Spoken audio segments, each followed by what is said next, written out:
Are you struggling with subject-verb agreement in your board exams? Hey, you are definitely not alone. It's one of the trickiest parts of English grammar. But today, we're going to master it together. By the end of this, you'll be spotting and fixing any error, and that's going to guarantee you those crucial marks. So let's kick things off with a classic exam trap. The price of the apples were very high.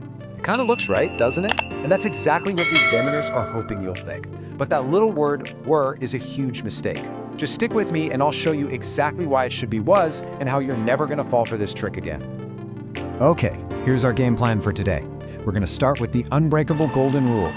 Then I'm going to show you the common traps examiners love to set, like sneaky interrupters and deceptive subjects that were disguises. And of course, we'll wrap up with a final exam challenge to make sure you're ready for anything. All right, let's get into it and build our foundation. This is the one rule that, honestly, rules them all when it comes to subject-verb agreement. If you get this right, everything else just kind of falls into place. It sounds super simple, but its impact is huge. One subject, it gets a singular verb. More than one subject, it gets a plural verb. This is the core idea we're going to come back to for every single problem we tackle. And here it is. This is your master formula. SS plus SV and PS plus PV. Seriously, burn this into your brain. This simple logic is the key that's going to unlock even the most complicated sentences out there. Okay, now let's look at the first big exam trap, the interrupter. This is where a sneaky little phrase gets wedged between the subject and the verb just to throw you off. So you really got to pay attention here. Examiners love to toss in these interrupter phrases to trick you.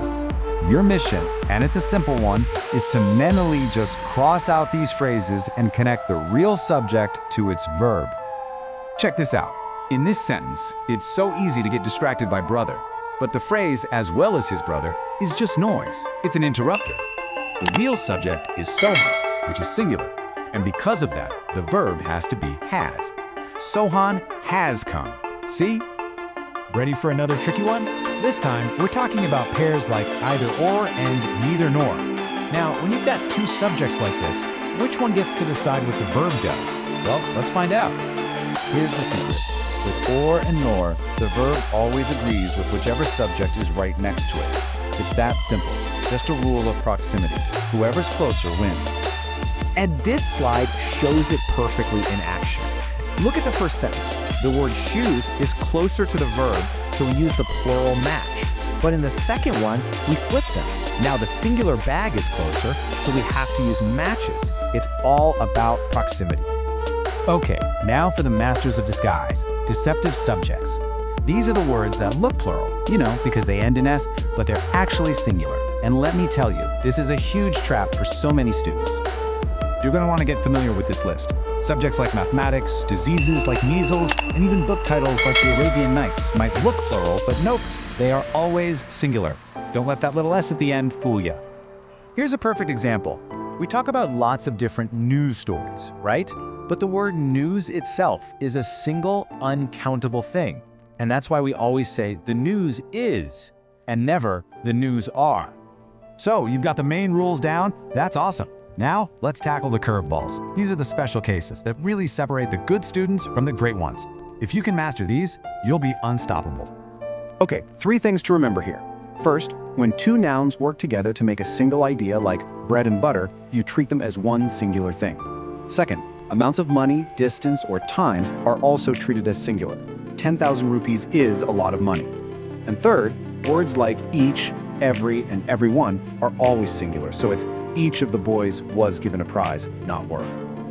Now this one's kind of fun, because it flips the whole sentence structure on its head. Whenever a sentence starts with there or here, the subject is actually hiding after the verb. So you have to look ahead, find your subject first, and then pick the right verb. See how that works? In the first example, the subject is 50 boys. That's plural, and it comes after the verb, so we use are. In the second one, the subject is one girl. That's singular, so we use is. You've always got to look ahead in these sentences. All right, you've learned the rules, you've seen the traps. Now it's time to put all that knowledge to the test. Let's do a little quick fire round with some real exam-style questions. Ready? Let's go. First question, bread and butter. So think about it. Are we talking about two separate items, or are we talking about one single meal? What do you think? That's right. The answer is, because bread and butter is treated as a single dish, a single unit, so it takes a singular verb. Awesome job. Okay, next up. Neither Ramesh nor his friends. Which rule are we using here? What's the key thing you need to be looking for in this sentence? You got it. The correct answer is were. Remember the proximity rule? The verb only cares about the subject it's standing right next to. And in this case, that's the plural word friends. Excellent work. So, what's the big takeaway from our masterclass today? It's this. You have all the tools now. But the final challenge, the real test, is applying them when these errors are hidden inside long, confusing paragraphs on your exam. Keep practicing finding that true subject and verb, and I promise you'll be able to spot them every single time.